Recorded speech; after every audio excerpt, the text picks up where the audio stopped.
everyone, my name is Sky Thibodeau and I am a student in 683. Today we will be discussing the prompting hierarchy, which looks like this. The prompting hierarchy has 7 different levels of prompting, which include independent, visual, verbal, gestural, modeling, partial physical, and full physical. On the side, you see these arrows. This one says most to least prompting, which would be used if it's something that's already in the individual's repertoire. So if it's a previously mastered skill, we would want to start off with using the least prompting, which would be independent and go all the way down to full physical. If we are teaching a new skill, we would want to use most to least prompting, which would be starting off at full physical and working your way up until the individual can complete the task independently. When it comes to prompting, it is important to assess and know what's in your client's repertoire before determining which prompting type to use. So now I'm going to discuss what a prompt is. So when learning a new skill, learners may make mistakes. We do not want clients to learn by making mistakes. We want to teach them the correct response before the mistakes occur. So when you issue an instruction, if the learner does not respond correctly to the instruction, we might provide some sort of assistance to the learner. The assistance that we provide would be considered a prompt. So prompts can be any cue that increases the likelihood that the learner will make the correct response. This can be some sort of an instruction, some sort of gesture, or some sort of demonstration. So now I am going to go through the 7 types of prompts and demonstrate what each prompt would look like. Okay, you can see. So first would be independent. So this would be the learner independently completing the task without any sort of assistance. So it would look like this. Hey, touch the horse. Way to touch the horse. Nice job.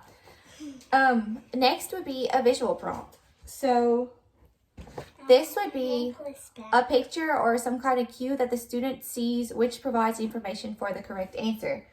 So touch the horse. It looks like this. Nice job touching your horse.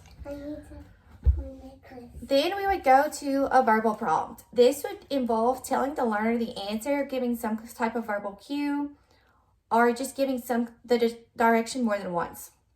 So verbal prompts could look like this. Hey, touch the horse. The horse is brown. Great job touching the horse. Next, we would go down to a gestural prompt. So this would be using a gesture or some type of action so the learner can observe the instructor doing, such as pointing, reaching, nodding, or giving information for the correct response. So, hey, touch the horse. That is the horse. Nice job. Then we'll go down to partial physical. This would be the instructor providing some sort of assistance to guide the learner through part of the requested activity, which could look like this.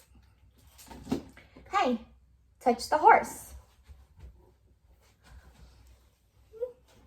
Next would be a full physical prompt, physically guiding the learner's hands to complete the task.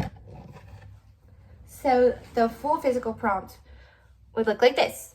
Hey, touch the horse. So when using prompting, like I said previously, it is important to know what the client learns to determine which type of prompt you could use. And it is always important to remember that the goal is for the client to complete the task independently without any help.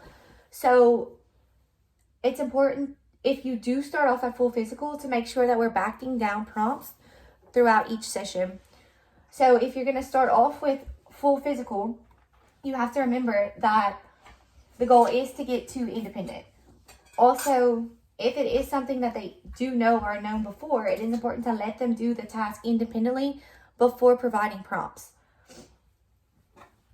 Thank you for watching this video. I hope you now know more about prompting, and I look forward to discussing it in further detail.